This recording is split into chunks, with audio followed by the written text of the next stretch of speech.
Baik, Assalamualaikum warahmatullahi wabarakatuh. Perkenalkan, nama saya Alicia Cornelia Ulandari dengan NIM F1D02007. Baik, di sini saya akan mempresentasikan tugas akhir saya dalam mata kuliah Riset Teknologi Informasi. Di sini saya mengambil judul tentang sistem pakar diagnosis gangguan jiwa menggunakan metode forward chaining dan certainty factor di Rumah Sakit Jiwa Mutiara Sukma, Nusa Tenggara Barat. Yang pertama yaitu bab 1, pendahuluan. Seberapa penting kesehatan mental? Gangguan kesehatan mental sangat penting diperhatikan, akan tetapi masih banyak masyarakat yang mengabaikan masalah gangguan kesehatan mental. Berbagai macam gangguan kesehatan mental sering terjadi seperti stres, kecemasan, depresi, dan lain-lain sebagainya. Gangguan kesehatan mental nyata terjadi pada masyarakat, dan masalah ini sama penting dengan kesehatan fisik manusia. Akan tetapi, masih banyak penderita sakit jiwa belum menerima penanganan dan pengobatan yang memadai.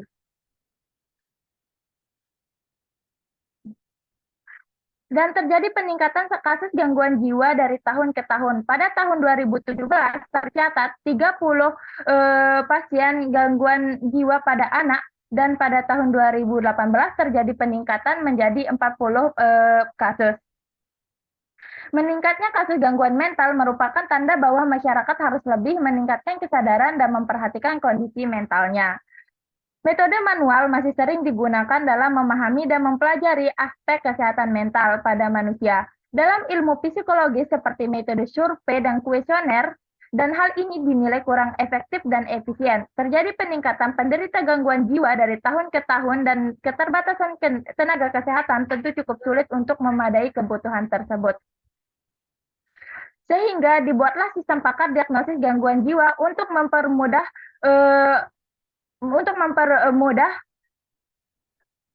psikolog atau tenaga medis dalam melakukan diagnosis gangguan jiwa pada pasiennya, terutama pada Rumah Sakit Jiwa Mutiara Sukma, Nusa Tenggara Barat.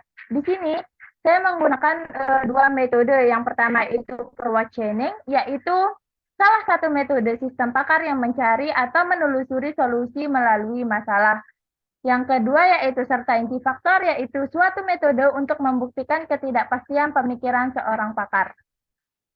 Adapun rumusan masalah di sini ada dua, yaitu yang pertama, bagaimana merancang sistem pakar untuk mendiagnosis gangguan jiwa menggunakan metode forward chaining dan certainty factor. Yang kedua, bagaimana tingkat keefektifan sistem pakar yang dibuat untuk mendiagnosis kesehatan gangguan jiwa dengan metode forward chaining dan certainty factor. Yang selanjutnya yaitu batasan masalah, yang dimana penulis membatasi dalam penulisan ini agar tidak melenceng dari pembahasan-pembahasan yang telah dilakukan, yaitu penulis membatasi masalah kepada pasien Rumah Sakit Jiwa Mutiara Sukma, Nusa Tenggara Barat. Selanjutnya ada tujuan, yang dimana tujuan pertama yaitu merancang sistem pakar diagnosis gangguan jiwa pada Rumah Sakit Jiwa Mutiara Sukma, Nusa Tenggara Barat. Yang kedua yaitu membuat sistem pakar sebagai alternatif dalam mendiagnosis gangguan jiwa agar lebih efisien. Yang selanjutnya ada manfaat. Yang pertama, manfaat sosial. Dapat memberikan wawasan yang lebih mendalam terkait peran sistem pakar. Yang selanjutnya yaitu manfaat akademis, yaitu dapat membantu pihak seperti tenaga medis, masyarakat, dan sebagainya dalam mendiagnosis gangguan kesehatan mental. Yang selanjutnya ada bab 2, yaitu tinjauan pustaka. Yang pertama, penelitian terdahulu pada jurnal yang berjudul Sistem Pakar Diagnosis Penyakit Kejiwaan dengan metode penelusuran forward chaining dan certainty factor berbasis web pada Rumah Sakit Jiwa Atma Husada Mahkamah mengatakan keterbatasan masyarakat dalam melakukan pemeriksaan gangguan mental dikarenakan jumlah pasien yang selalu meningkat sehingga terjadi keterbatasan tenaga medis. Jumlah pasien yang tercatat pada Provinsi Kalimantan Timur sekitar 12.895 pada tahun 2014. Selanjutnya, penelitian terdahulu yang kedua pada jurnal yang berjudul Sistem Pakar untuk Mendiagnosis Gangguan Mental pada Anak menggunakan metode forward chaining dan certainty factor mengatakan bahwa terjadi peningkatan pasien gangguan jiwa pada anak dari tahun ke tahun. Rumah Sakit Jiwa Mutiara Sukma masih menggunakan metode manual dalam mendiagnosis pasien. Yang selanjutnya, penelitian terdahulu pada jurnal ketiga yang berjudul Penggunaan metode forward chaining dalam perancangan sistem pakar diagnosa gangguan kejiwaan.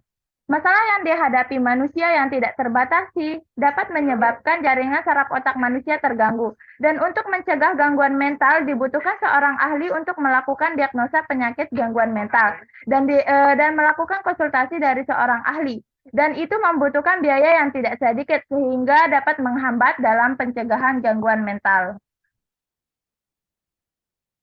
Adapun perbedaan penelitian ini dengan penelitian sebelumnya terletak pada lokasi penelitian yang dimana sistem pakar gangguan mental ini dibuat dan diterapkan pada Rumah Sakit Jiwa Mutiara Sukma, Nusa Tenggara Barat yang bertujuan untuk mendiagnosis gangguan mental untuk mempermudah dan mengefisienkan dalam mendiagnosis gangguan mental.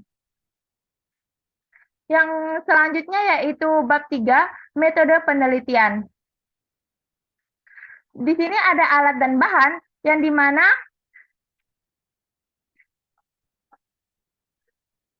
terdapat yang pertama alat penelitian, yang dimana saya menggunakan laptop Lenovo AMD Ryzen 3 4000 series dengan RAM 8 GB dan AMD Radeon. Yang kedua yaitu sistem operasi Windows 11. Yang ketiga yaitu bahasa pemrograman Python. Yang keempat ada Jupyter Lab dan Anaconda. Yang kelima ada Microsoft Office 19. Kemudian ada bahan penelitian. Bahan penelitian berupa data pasien yang terkait gangguan jiwa yang dikumpulkan berasal dari hasil wawancara dengan pakar yang berasal dari Rumah Sakit Jiwa Mutiara Sukma, Nusa Tenggara Barat.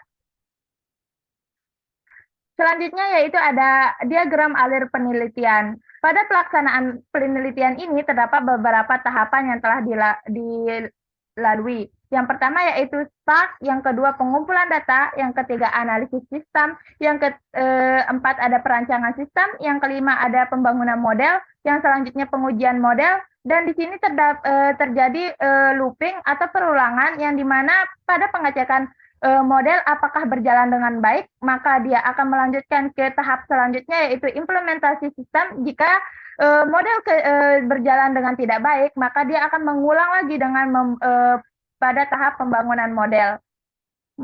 Kemudian ada implementasi sistem yang selanjutnya yaitu pembuatan laporan dan terakhir stop. Kemudian ada pengumpulan data. Data yang dikumpulkan berasal dari hasil wawancara dengan pakar yang berasal dari Rumah Sakit Jiwa Mutiara Sukma, Provinsi Nusa Tenggara Barat. Data gejala berdasarkan buku PPDGJ 3 dan DSM 4-TR, deskripsi penanganan serta nilai keyakinan gejala gangguan mental pada pasien. Kemudian ada analisis sistem. Pada tahap ini dilakukan analisis data yang telah dikumpulkan yang berkaitan dengan proses dan data yang diperlukan dengan mengidentifikasi kebutuhan fungsional, kebutuhan non-fungsional, dan kebutuhan perangkat keras dan perangkat lunak. Di bawah ini pada gambar yang tertera merupakan tabel dasar pengetahuan dari aplikasi sistem pakar diagnosis gangguan kejiwaan yang terdiri dari nama pengguna kejiwaan yang disertai dengan kode penyakitnya, serta dasar gejala yang berisi daftar gejala yang ada pada sistem pakar ini.